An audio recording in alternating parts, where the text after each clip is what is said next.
Hello, everybody. Probably cannot see my mic, but it was picking me up so good. I don't think I need to be that close to it because I have a pretty loud voice. But if you are meeting me for the first time, hello. My name is Cindy. I am a doula, currently working in Dallas, and I make birth education content videos to help everyone understand birth a little bit more and equip everyone with the knowledge they need to be an advocate in a birth situation, because we know those birth situations can happen anywhere. So tuning in, I wanted to chat really quickly about this week. Sorry guys, I'm trying to not look at myself and look at the camera. And so as you can probably see, I'm struggling. Let me put something up here to remind me to look at. I'm trying to put my scrunchie on top of here. Or even on the back. Yeah. Okay. That's a decent reminder. Okay, so I am here making this video about Black Maternal Health Week, because this week is Black Maternal Health Week. And so Black Maternal Health Week, we want to address some of the issues in birth and in the birth space that affect Black women especially. So today I'm just going to talk about just maybe the top 3 things that I have noticed in my time, in my 5 to 6 years as a birth worker, as a doula, as a nurse, that I've noticed with Black women in the birthing setting that create an environment for dangerous things to happen. So the number one thing that I feel like is negatively affecting Black maternal health is Black women coming to the birthing space alone. Excuse me. It's almost crazy to me that you do not see almost any other race of women come to the hospital to birth alone. And for me, that's probably one of the most interesting things that I've noticed in my time working, especially in the hospital setting, because that is where 90% of births are still taking place. Many of the Black moms will come into the hospital, whether it is with a complaint of contractions, maybe they believe they're in labor, maybe they're coming to actually have the baby, and they come alone. This is a terrible, terrible idea, especially if you're a first-time mom, but actually any mom. If you are birthing for the first time or any time in any setting that is not your home, there is a strong likelihood that you're not going to be 100% comfortable. Keep in mind that, the physiological reasons with labor that you're not comfortable, and then add a new environment as to why you're not comfortable. So it's really essential for, Black moms especially to make sure that they are going with someone to their appointments, and to their labor and to their delivery. There needs to be somebody else there. You cannot count on 100% advocating for yourself and being strong and wholehearted in your desires alone. You need that external person, that extra person to connect with. When you are so internally focused, you need someone externally to remind you of this external thing that's going on in the birth setting, as things are changing, as opinions are shifting and things are progressing. We want to be tuning back into, the mother's desires and the mother's comfort and the mother's birth wishes and the family birth plan. It's nice to have someone, whether that's a partner, whether that's a doula, whether that's a family member, that can kind of be in that place of support to make sure that you are advocating for yourself effectively, you're being heard, someone just to stand next to you and say, hey, she said, it's just to be that second pair of eyes. There's so many other cultures where they do not let anyone go to the hospital by themselves. Like that's just not a thing that they do. So when COVID came and they were like, that was so foreign to many people. And of course, when it comes to birth, it is really, really important that you come to the facility with a partner, with some type of support person, if you can. It's very, very, very important. You don't want to, trust that, you're going to be able to go it alone. Birth is not something that you do alone. It's not something that is meant to be done alone. You didn't get into the position alone. You're not going to get out of it alone. There's just nothing lone or singular about that situation. And being the mother, carrying the child in the birth situation, you essentially have, two votes. You have the vote of the baby, the advocacy you're gonna give because you are nurturing that child. You are, you have that child's best interest at heart in most situations. And then you're the mother, you're the person that's experiencing the labor. So you're the person that's going to be giving us a lot of valuable information that can tell us how your labor is progressing. So it's very important that you're heard. It's very important that you have someone there that can just be an echo. Maybe they just sit there, maybe just their presence offers support to make you feel strong in what you're saying. Because oftentimes in the healthcare setting, you'll see this as well, where a doctor may come in with a nurse or a nurse may come in with a second nurse and use, those numbers to have that support in their opinion. So you as the birthing person, you want to ensure that you have someone there to support your opinions and support, your desires, whether that's a partner, a doula, a family member. If you do not have a family member or a partner, that you are a prime candidate for a doula. If you live in Dallas, please reach out to North Dallas Doulas, North Dallas Doula Associates. See if we have someone available. It's just not something to do to go birth alone. It's just not something I would recommend. It's not something I would suggest. And sadly, it's something I see so often in our Black community is women coming to the birthing space alone. And it's just not a good idea. So please avoid it if you can. Of course, emergencies happen. But really, I'll just give a couple tips. I don't want to go too much into this, but because it really is the number one problem, I do want to give you some things that you can do right, like you can employ today. There are many cultures where to keep birth sacred, women kind of keep themselves away, or family members encourage women to keep themselves away from the general population. Also coming into post-COVID, COVID in general had a lot of pregnant women choosing isolation as some type of protection. And where they're, isolating yourself from people who are sick is important. If you want to maintain health, this is a general thing that we know about, coming from old world, leprosy, things like that, but then there are care workers and caregivers who know that, people who are sick, they need to be assisted, but that is not the conversation. The conversation is that you do want to stay away from people who are actively sick, actively coughing. I mean, it's not a huge big deal because, of course, we're still in this world. We're still all sharing this oxygen. So things are still spreading, and that's a part of our human reality, and that's how things are supposed to be.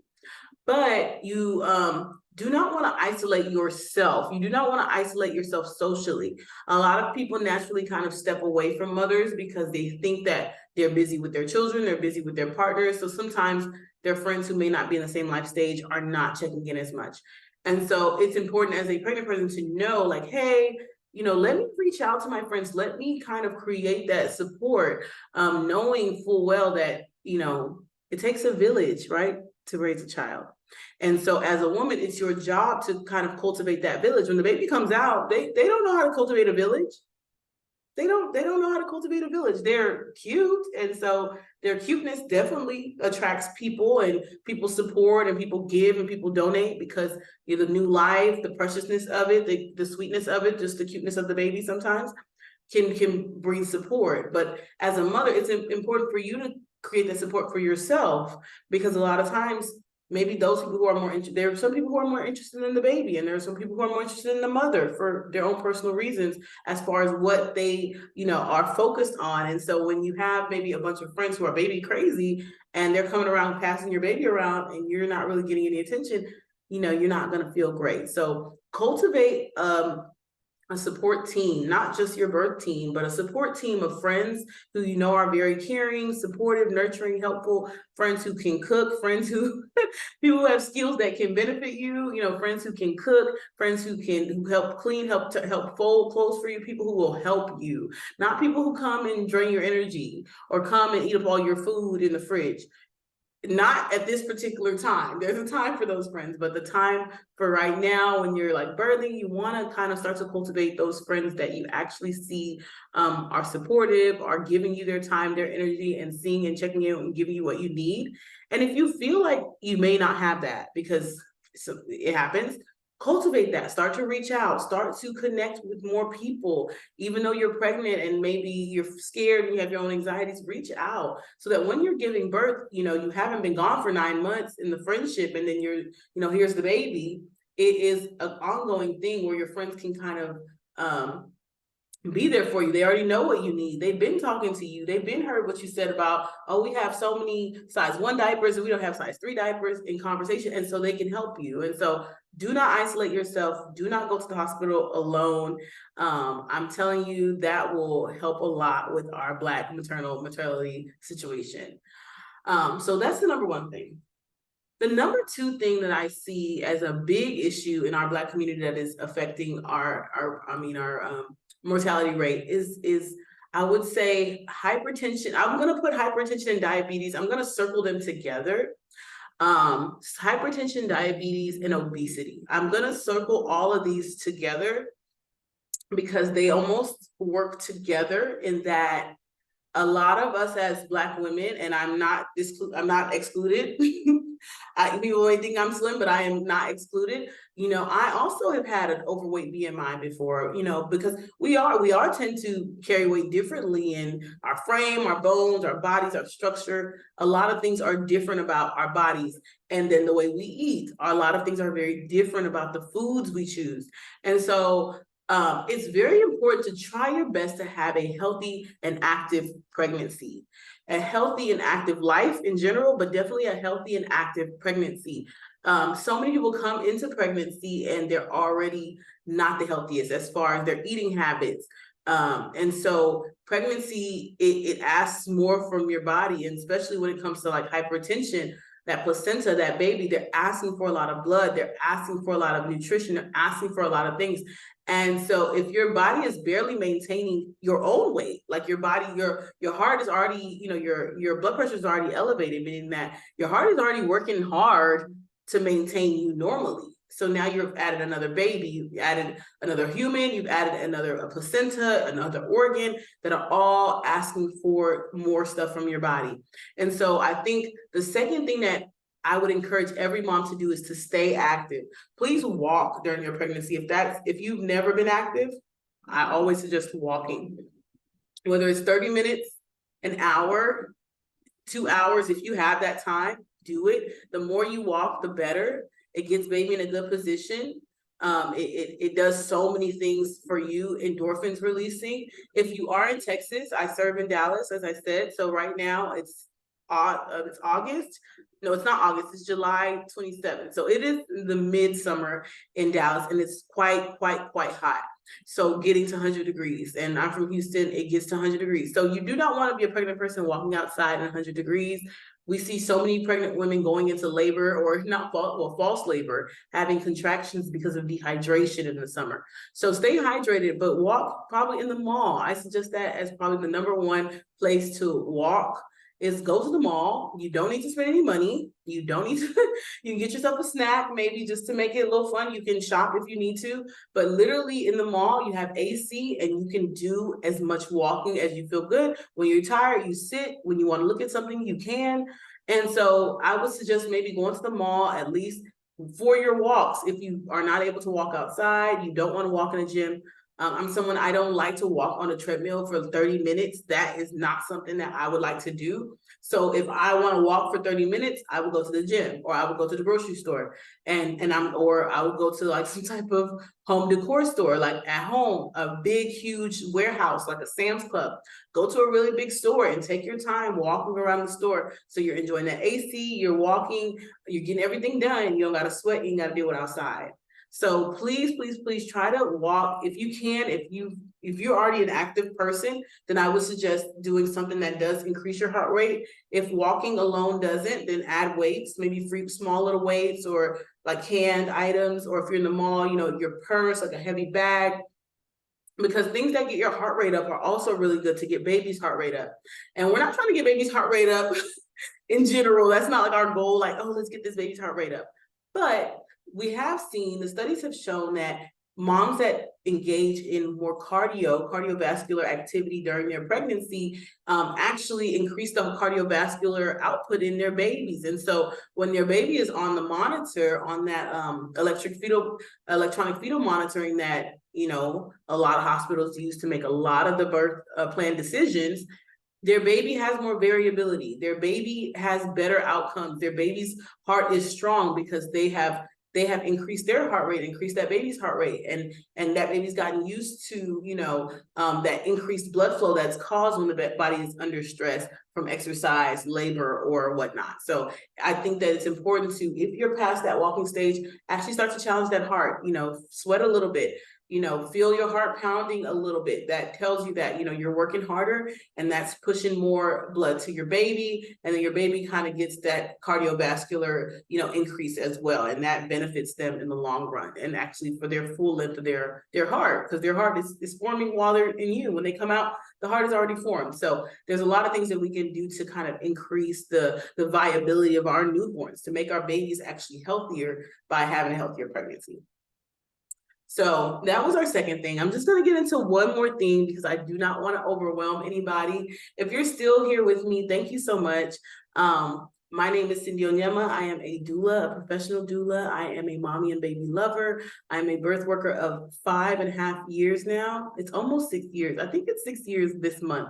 And so I've been doing this for a little while now. I know I'm going to keep doing it. I know this is who I am. This is what I do. This is what I love, is helping moms and babies and educating, you know, lay people. So I'll say people who are non-birth workers, that's lay people, non-birth workers, so that, hey, in the case that you look outside and someone's giving birth, you know a little bit about how to help, you know a little bit about what to expect, you know a little bit about how to welcome another new life into this world, because new life is entering this world every second. And so we want to always be ready, always be aware of how we can support. Birth is normal as this tree outside my window. It is as prevalent as this water I'm drinking. So it's just as normal as those things. And I want the education and the information to be just as normal to everyone too. So the third thing that I think improves, can improve Black maternal health outcomes, right? Because we are in Black Maternal Health Awareness Week.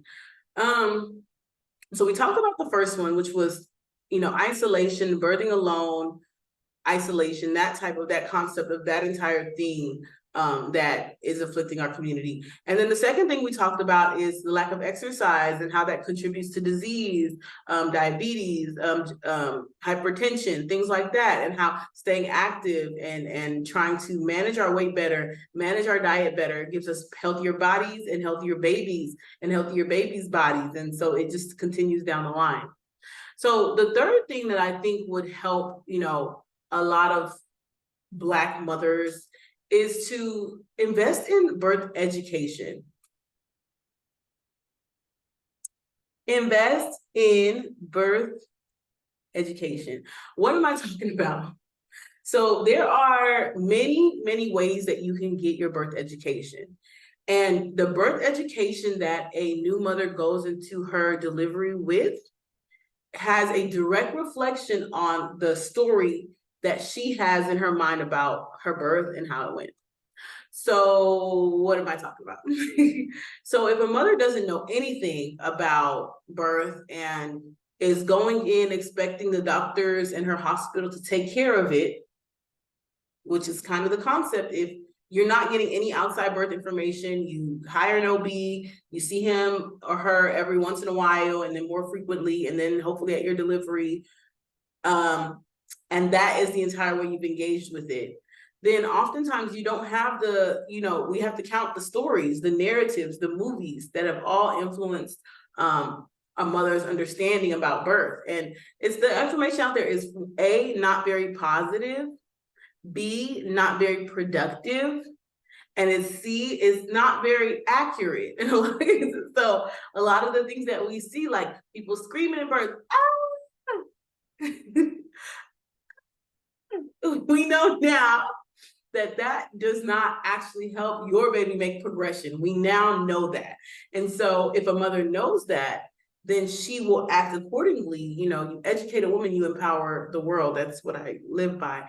She knows that. So she knows, like, hey, how can I help myself in this moment? I can still make noises, but I want to make them a little bit deeper. I want to make them a little bit more diaphragmatic or more breath engaging or engaging the diaphragm. These are things that are productive, rather than doing things that we've seen or heard or just thought about or just fathomed, and they're not productive, or they're wasting our energy, or they're wasting our time, or they're affecting us negatively in the birthing suite.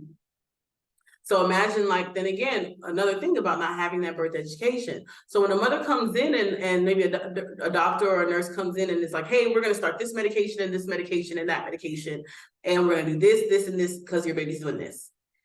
And imagine that literally, like, this is like that game we used to play as kids where you fill in the word, it's just verb, noun, verb. As healthcare workers, we understand that when a patient doesn't know a word like hypertension, let's say she doesn't know that word. So it's literally like, well, ma'am, you're because of your hypertension, we will give you magnesium. That's a very simple sentence. So if a person does not know what hypertension is and they do not know what magnesium is, now the sentence is, because of your blah, blah, blah, blah, we're going to give you blah, blah, blah, blah. Like Charlie Brown teacher.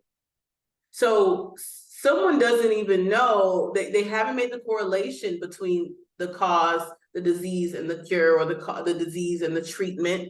They haven't made that analysis. They don't understand how they're being helped. So it's harder for them to advocate for themselves. It's harder for them to make decisions. So, hey, we've been giving you magnesium and now your magnesium level is high. We're going to need to give you something else to bring that down.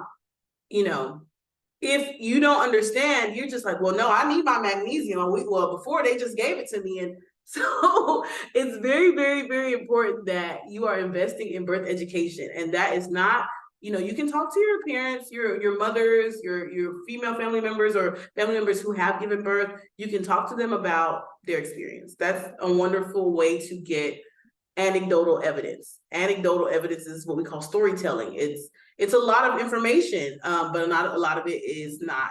Some of it's an opinion, there's some truth in there, there's some story in there, there's some hyperbole, there's some exaggerations in there. So that's the problem with just relying solely on stories. So then we come into education. This is like facts. This is about, the progression of labor. This is the stages of labor. This is medications given typically in your birthing setting. This is positions for labor. This is concrete information that has worked for some people. Some people maybe it hasn't worked for them, or they haven't liked certain positions. It's not saying that every piece of information that you take in is going to be valuable to you, but at least it's available to you for you to use your discernment and now decide, hey, yeah, this sounds like something I'm with. This sounds like something I don't want. So I think that as more women are, hearing about the Black maternal health crisis and wanting to like stand in front of their birth, especially when I have my Black birth clients that are, they are very aware of the situation. And so I would give any mom that came to me and saying, well, Cindy, like, what's going on? What would you suggest? I'm really concerned about birth. I'm really concerned. 3 things I want to say. A, get your support in place. Get your support in place. Doula, mom, mother-in-law, mother-in-law, sisters, sisters-in-law, aunties, uncles. And it doesn't have to be all female. Just get your support in place. So who's going to be helping you? And we don't want to be fantastic about this. We don't want to fantasize about someone who's never helped us before helping us today. We want to be really realistic, because now it's not just us, it's us and a baby involved. So we want to, we have to think, it pushes us to another level of existence. And so, and second, exercise. You put your body in a better position physically. You put your mind, also your mind-body connection is stronger. You feel more, your sensations are more. You're able to describe more because you spend more time being in your body, feeling your own body out. as opposed to maybe when we're at the computer or at work, we're using just maybe our brains and our fingers. We're not engaging, but we're walking and stuff. We're engaging our full body. So we're better able to describe, well, hey, I feel something in my back. I feel something in this hip. This position feels better. I like this better. And so it's very important to exercise, be in your body, engage in cardio, be active. And then the third thing, the third and final thing, please, just please make sure that you're investing in good birth education. So that is seeking out birth workers that look like you, if that's important to you. For a lot of people, it is. Sometimes it's easier for us to understand people who look like us, who talk like us. And so that kind of creates more comfort and more ability to share intimate information, which birth is. Second, I would suggest taking a birth class outside the hospital setting if you can. Sometimes if you take a birth class from just one source, you just have one source of information. Sometimes the hospitals, information about birth may be outdated or maybe in alignment with the hospital's desires for your birth. There's a lot of different things. So getting education from maybe an unbiased source, and maybe more sources, maybe taking 2 or 3 classes to really see like, hey, there's a lot of different, theories and evidence and interest when it comes to birth. So just kind of surveying that as a new mom, I think all 3 of those things will put you in a good position as a mother to birth safely in 2023. So happy, Black Maternal Health Week. I'm wishing all of my mothers joyful, blissful, beautiful deliveries and beautiful, joyful babies and laughter and all the fun that comes with adding a new family member to the family. And I'm wishing all my birth workers, more power to us, more energy to us to continue to push this message forward, to continue to see how birth has changed so much in just the 6 years that I've been here. Just there's so much more information and we're just in this wonderful age of social media. If you're in Dallas and if you are birthing in the next 3 to 4 months, I think I still have space for clients here in August. August is almost here though, so I think maybe 1. I have more space for clients in November 2023 and October 2023. I am not taking any clients in December 2023. I will be out of the country that month. If you're interested, you can go ahead and go to my website, thewholedoula.com, and you will see a link where you can say learn more, and that'll take you to the site where you can reach out, where I work, my doula agency or association, North Dallas Doula Associates. You can see it here. And so there you can fill out a lead form and it'll ask you all about, yourself, your partner, a couple things about where you're delivering if you're here in Dallas. So this is only for Dallas, DFW, Dallas Fort Worth clients. I am taking more clients. But for everyone else around the world, please, I'm sure there's wonderful birth workers by you. Contact them, be in reach with them, go to events, speak with other moms about their birthing experience. I think that we all grow when we share this information. All right, guys, till next time. Please go ahead and subscribe to this video. If you like this video, if you like this content, subscribe, hit the like button, leave me a comment with any kind of questions or concerns that you may have, and hopefully I can address them in my next video. Bye.